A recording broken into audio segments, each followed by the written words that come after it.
They called an emergency review within the hour. No formal invitation, no press, just a small room with unmarked walls, a long table, and a mix of people who didn't normally breathe the same air. Military brass, research leads, security analysts, even a behavioral psychologist flown in that morning under the cover of a routine debrief. None of them made eye contact as the footage played again on loop, slowed down, zoomed in, dissected frame by frame. No matter how they cut it, it didn't make sense. Jax had moved like he knew every weak point in 7C's design.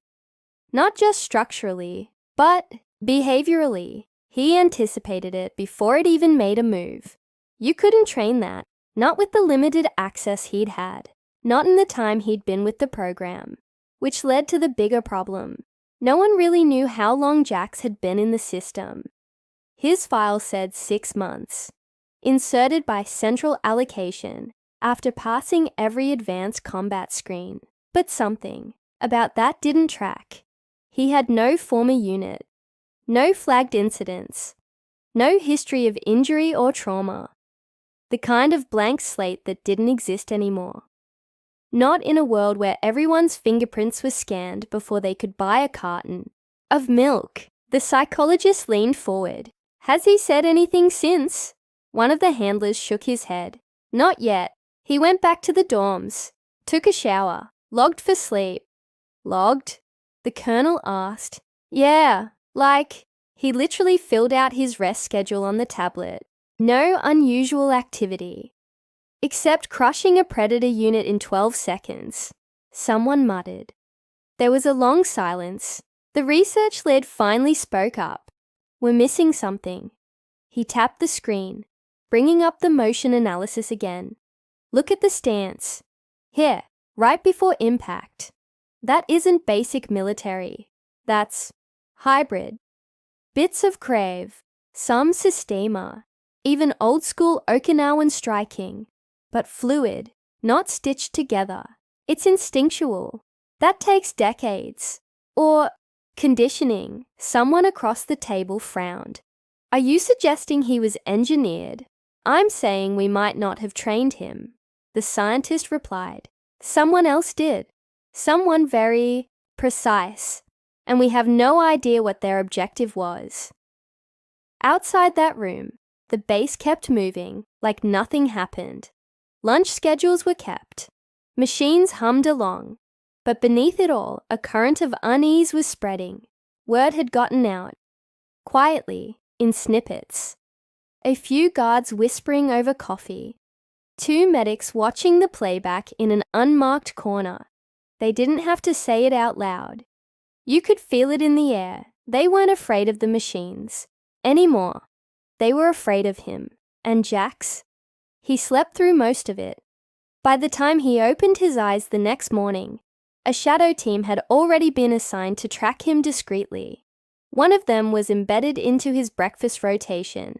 Another adjusted the audio sensors in his quarters. Even his training drills were suddenly filled with unfamiliar faces.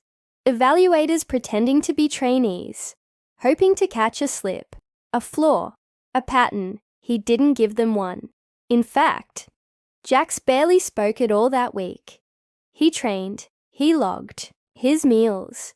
He followed the schedule like nothing had changed, like the moment with 7C never happened. But he hadn't forgotten, not even close. Every night before lights out, he stared at the ceiling, eyes sharp, body still, like he was waiting for something, or someone, and somewhere, beyond the base walls, someone was watching. The feed they tapped into was clean, untraceable. Someone had set up a relay system months before Jax ever arrived. The surveillance wasn't being pulled for analysis. It was being watched in real time by people who weren't supposed to exist anymore. Off-grid, deep, he passed the mark. A voice said from a dark room, eyes glued to the screen. Another replied, calm but firm. Then phase 2 begins. Back at the base, tension grew by the day. More sparring sessions were scheduled, but none like before. No more predator units. No more high-stakes demos. They started assigning Jax to assist with rookies. Let him lead warm-ups, coach forms, stay in the background. But even then, eyes were on him. One of the rookies, a guy named Reyes, made the mistake of joking around during a drill. Light stuff, laughing, pushing a little too hard during the grapples. Jax didn't say a word, but when Reyes went for a sloppy takedown, Jax shifted his weight just enough. The rookie hit the mat so fast, he didn't even have time to curse. Jax offered him a hand, calm, controlled. Reyes didn't take it. He never sparred with Jax again. Meanwhile, the original Predator unit, what was left of it, sat dismantled on a cold slab in the diagnostics wing. Engineers took it apart piece by piece, but they weren't looking at the tech anymore. They were looking at the damage, how it had been done, how fast, how accurately. The data was impossible to ignore. No human should have been able to do that. Not without enhancement, not without pushing past known limits. But Jax passed every scan. No implants, no neural mods, just muscle and blood and bone. Which raised a question no one wanted to say out loud. What if he wasn't enhanced, but evolved? It wasn't just his reflexes. It was the way he read things. People, rooms, tension. Like he could see the storm, building before anyone else felt the wind. The behavioral analysts started building a new profile, one that didn't fit into their neat little categories. Jax didn't operate with aggression or ego. He wasn't provoked. He didn't fight because he wanted to. He fought because he knew how, because something in him was trained to react at the exact moment the threat revealed itself and shut it down completely. Which meant he'd been exposed to threats like that before. But when? Where? And more importantly, why? The answers weren't on his record. They weren't in his blood work. They weren't anywhere they were supposed to be, but Jax had them. And he wasn't sharing. Not yet. Because the truth was, he didn't trust them.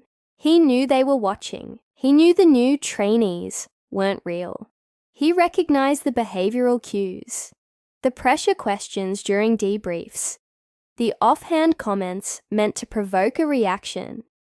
But he also knew something else, something bigger than the base, bigger than their little experiments. This wasn't about him beating a machine. It was about why he was put here in the first place, and who was coming next, because someone had trained him for a reason. And they were waiting for the world to notice what he could do, not to protect it, but to prepare for what was coming. And deep down, Jax could feel it. The real test hadn't started. Not yet. 3 weeks after the incident, Jax was reassigned. No explanation, no formal transfer.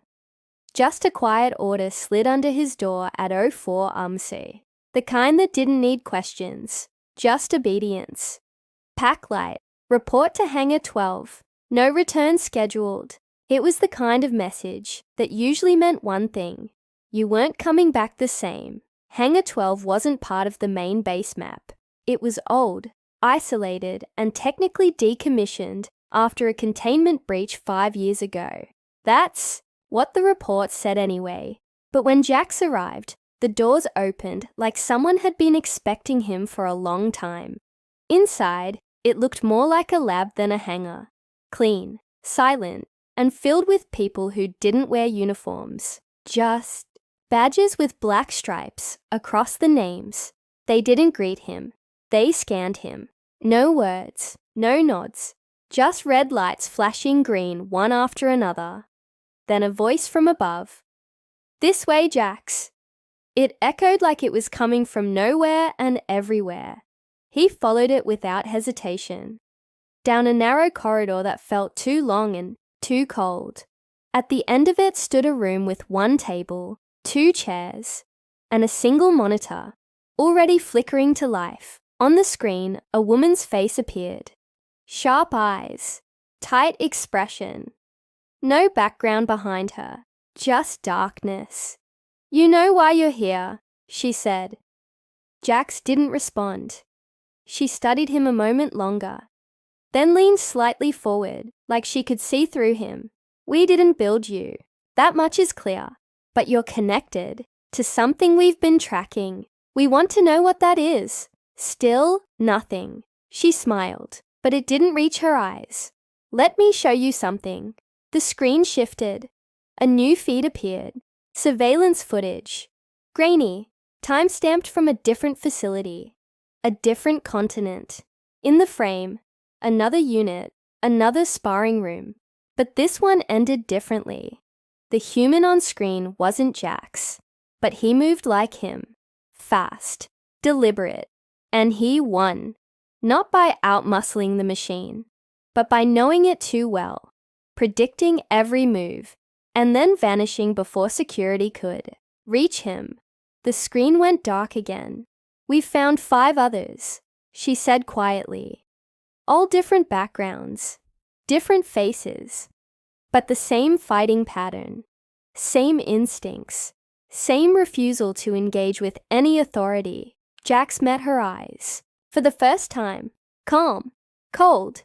"Where are they now?" he asked. "Off-grid," she said. "Or dead." She leaned back. "We think you were part of something. A program that doesn't officially exist. But whoever trained you, they're playing a long game. And it's not just about dismantling machines." Outside that room, chaos was quietly spreading. Other bases were reporting anomalies. Predator units going offline. Combat data scrambled or erased entirely. Satellite networks glitching out at the same exact timestamp across different zones. A coordinated breach, but with no signature, no demands, no trace. Someone was probing the system, slowly, quietly, and all signs pointed to Jax being the first piece. Back at the original base, Sergeant Keller, one of the few who had actually seen the fight with 7C live, was starting to pull at threads no one wanted to acknowledge. He wasn't a high-ranking officer or a scientist, just a soldier who'd seen too much to believe in coincidences anymore.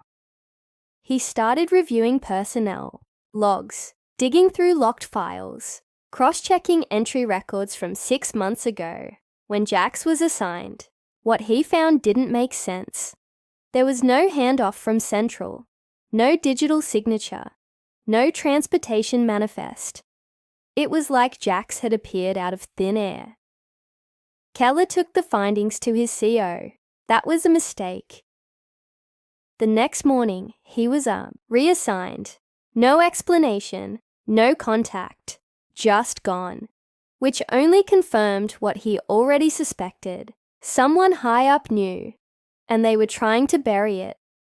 Meanwhile, Jax was being tested again. Not in a fight, not physically. This time it was different. They ran simulations, mental stress tests, scenario projections, memory prompts, trying to dig deeper, trying to make him remember something they could use.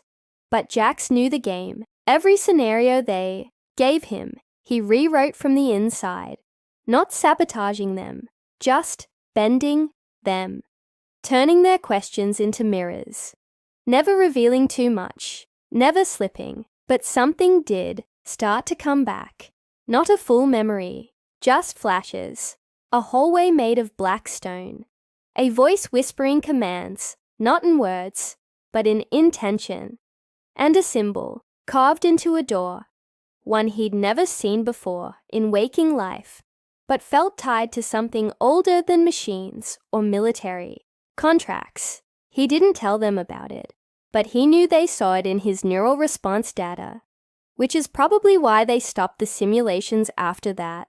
The woman on the screen didn't return. The voice from above went silent. The corridor lights dimmed, and Jax was alone again. Or at least, that's what they wanted him to think. But someone was watching. Not from the cameras, but from inside the system. A presence that wasn't human. Not a predator unit either. Something different. Something alive in the code.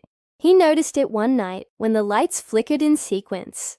Just for a second, but too precise to be an accident. A message in rhythm. He counted the blinks. 4 short, 2 long, 3 short coordinates. He memorized them without writing anything down. Because wherever those coordinates led, it was part of the truth. The one thing no one around him actually wanted him to find. The next day, he made a decision. Not a breakout, not yet, but a shift. He started pushing back. Subtle moves. Delay routines. Question orders. Test limits. He wasn't trying to escape. He was trying to see who'd react. And slowly, they did. One handler slipped. Called him by a different name. Kieran. Not Jax. Just once, but enough to matter. Later, in the mess hall, another trainee bumped into him and whispered without turning their head, "They're watching the wrong person," then gone, like it never happened. The base was changing. The walls felt thinner. The silence heavier. People were tense, distracted, like they were waiting for something to hit, but didn't know where it would come from. And in the middle of it all, Jax remained still. Watching, waiting, because somewhere out there, the real enemy was moving. And he knew, when it arrived, it wouldn't come as a machine or a man. It would come as both, or neither. The day it all broke open wasn't loud. No alarms, no warning, just a quiet alert on the internal comms at 0347, system-wide. Base lockdown, network isolation, all personnel to secure zones. But by then, Jax was already moving. The night before, he'd cracked the last part of the pattern. The coordinates weren't a location, they were a time. A timestamp buried in code that only revealed itself once the base's AI reached a certain protocol level. And when it did, something dormant inside the system woke up. Doors that had never opened before suddenly did. Cameras glitched, went black. The usual voices in the hallway. The security taps. The morning orders. The quiet buzz of machines were gone. Just static and silence. Jax didn't hesitate. He followed the path exactly as it had played in his head, night after night, down into the substructure, beneath Hangar 12, through a door labeled as ventilation maintenance, and into a corridor that didn't exist on any base blueprint. The walls were lined with old tech, abandoned server racks, burnt-out terminals, dust so thick it looked like it had snowed underground. But deeper in, things got cleaner, newer, and colder. He passed a glass room with a tank inside. Floating in it, a prototype unit that looked like the Predators, but leaner, human-sized, more organic in shape, like they were trying to blur the line between man and machine. The nameplate on the tank read, Series 9. Directive, Mirror. And suddenly, it all made sense. Jax wasn't built to fight machines. He was built to confuse them. A human trained to mimic synthetic combat behavior perfectly, to read predictive AI like instinct, to create chaos in systems that relied on order and pattern. Not a weapon to destroy tech, but to infiltrate it. Corrupt it from the inside. He was the prototype. Not a machine, not a mod. Just human enough to be invisible, just trained enough to be dangerous. And he wasn't the only one. He found the files in the final room. A sealed archive, accessed only by the rhythm code he'd memorized.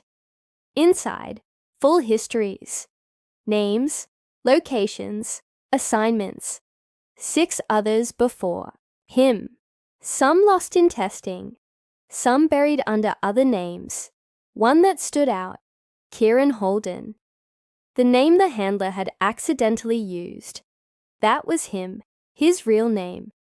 Jax was the cover. He read the notes. His training began when he was 10. Remote, facility, off-record funding, specialists brought in from private sectors, deep trauma conditioning, survival drills, psychological fracturing and rebuilding. Over years, they didn't enhance him with tech. They broke him, then rebuilt him with instinct. His final test had been this base. They wanted to see if he would adapt or rebel. He did both. He shut the archive and turned just as the first security drone buzzed past the hall. But it didn't fire, didn't alert, just passed him like he wasn't there. That was when he realized the final piece of the design. He wasn't just trained to beat the machines. He was coded into their blind spots. He was a ghost in the system. Upstairs, the lockdown was still in place. Soldiers pacing, AI systems looping, trying to find what triggered the alert. But it wasn't a threat from outside. It was already inside. And it didn't come with weapons. It came with memory, hidden programming, forgotten plans finally waking up. Jax walked through the halls, unseen, untouched. When he reached the surface, dawn was just breaking, quiet orange light spilling across the concrete walls.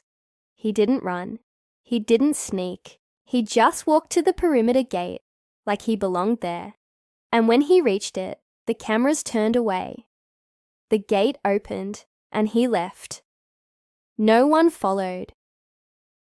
2 days later, the base returned to full function. The lockdown was marked as a system glitch. Jax's disappearance, classified under unauthorized transfer. No one questioned it officially, but those who were there, those who'd seen what he could do, remembered, quietly, uncomfortably. Sergeant Keller reappeared on a different base in a desert region, given a promotion he didn't ask for. He never mentioned Jax again, but he started training his new unit differently. More focus on instincts, less on tech dependency. The woman on the screen disappeared from all networks. The Series 9 unit in the tank was deactivated permanently. The files were wiped, the lab sealed again. But in places where signal reached the edges of old data lines, abandoned satellites, half-buried nodes, corrupted backup servers, there was a signature, a rhythm pattern. 4 short, 2 long, 3 short, and then silence. Jax didn't resurface, not officially, but over the next year, similar events began appearing across unrelated military zones. Units going dark, systems collapsing mid-operation, entire AI protocols abandoned. After sudden and unexplained behavioral shifts, the reports were buried deeper than usual. But for those who connected the dots, the conclusion was simple. He was still out there, not a soldier, not a weapon, something else. Something built from inside a system, designed to forget its mistakes, and now he remembered everything. The story wasn't about a man beating a machine. It was about what happens when systems create ghosts they can't control, when they train someone to be the perfect solution without understanding. The question: Jax had never wanted to destroy anything. He just wanted the truth. And once he found it, there was no going back. He walked away from the project that made him, not to disappear, but to undo what they'd started. Wherever he is now, he's still moving, still watching, because the Spar was never just for training. It was a warning. And the next time something like 7C steps into the ring, it won't be about whether the human can win. It'll be about whether the world is ready for what he's become. The room smelled of old metal and sweat, the kind that clung to everything, no matter how often the mats were scrubbed or the vents ran on high. Light filtered in through narrow panels near the ceiling, casting long faded lines across the concrete floor. In the center of the room, two figures stood inside the sparring circle. One of them was human. The other was something else entirely. No one expected what happened next. This was supposed to be routine, just a warm-up, a demonstration really, a test of reflexes, of control, of boundaries. Nothing serious, just sparring. That's what they called it on the daily schedule, a simple line typed out like a throwaway. Sparring session, human versus Predator Unit 7C. Even the clipboard-holding officer who read the roster out loud hadn't flinched, but maybe he should have. Maybe they all should have. Because in less than 12 seconds, everything would change. They called the human Jax. Nobody knew if it was his first name or last. Hell, nobody even knew where he came from. Not exactly. He just showed up one day. Clean slate. No digital trail. No past they could trace. The only thing they were certain about was what he could do when his gloves were on and his eyes locked in. The quiet kind, the kind who watched everything, talked almost never, but moved like he already knew what was going to happen. And most of the time, he did. Predator Unit 7C, on the other hand, was one of the newer models, fully enhanced, neural mapped, to mimic some of the best fighters in known history, and built with a reinforced endoskeleton, wrapped in adaptive synthetic tissue. It could take a hit from a sledgehammer and still keep coming. It had no emotion, no hesitation, and no limits. At least, not on paper. This match, it wasn't even supposed to be a match. More of a formality, a test for calibration, to let the scientists monitor response times, muscle feedback, temperature variations, and to see how the predator adapted under human pressure. But nobody expected the human to apply pressure like that. The room was silent when they stepped into the circle. No hype music, no crowd, just the hum of machines and the occasional click of a lens, refocusing from the observation deck above. Everyone was watching. Everyone thought they knew how this was going to go. They'd seen it before, predator units dominating the floor, taking down their human partners in a controlled dance that always ended the same. A synthetic hand gripping a human shoulder or pinning a chest to the mat while the human tapped out or got pulled out, but Jax didn't look like he was planning to tap out. He rolled his shoulders once, the way fighters do when they're sizing up a storm. Not cocky, just aware, focused, like the kind of guy who doesn't rush to the front of the line but always somehow ends up there. His eyes never left 7C, not once. The command to begin came through the speakers. One short tone, that was it. In the first 2 seconds, nothing happened, just footwork. Distance. Jack circled left, and 7C mirrored, arms loose but ready. It was almost like watching a man square off with a statue designed to destroy him. But then Jax moved. Sharp, clean. He didn't hesitate. He closed the gap faster than anyone had ever seen in that room. The first hit landed before anyone even saw his hand move. It wasn't just that he connected. It was how. A palm strike straight to the unit's central core, knocking 7C back a full step. That shouldn't have happened. Not with the way the thing was built. But Jax didn't wait to admire the damage.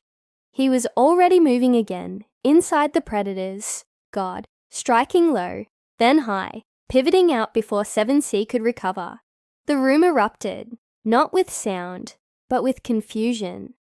The observers glanced at each other. Someone dropped a pen. One of the lead engineers leaned forward like his chair had just turned to ice. They didn't have a protocol for this. The screen tracking the fight lit up with red warnings. Systems overloaded. Reaction time mismatch. Threat response spike. By second 7, Jax had landed 3 more precise, punishing blows. By second 10, 7C's balance algorithms were malfunctioning. And by the time second 12 hit, it was over. Predator Unit 7C lay on the mat, its synthetic chest cavity partially crushed, internal components sparking, eyes flickering with a diagnostic failure loop. Jax stood over it, breathing steady, no bruises, no sweat, just still, watching. No one said anything. No applause, no questions, just silence. Because now, the questions were bigger, louder, and way more dangerous than anyone wanted to ask. Who the hell was this guy? Why did he hold back until now? And if he could dismantle a machine like that in 12 seconds, what else was he capable of? Security protocols snapped into place. Cameras were rerouted. Reports marked as classified were written before lunch, and behind every closed door, whispers started about whether this was a fluke or a warning. Jax didn't speak a word. He just walked off the mat like it was another Tuesday.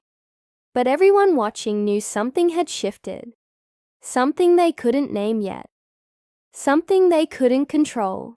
And as for Jax, well, he wasn't. Done. Not by a long shot, because what none of them realized, not yet, was that the sparring session had never been just a test for the machine. It was a test for them, and the real fight hadn't even started.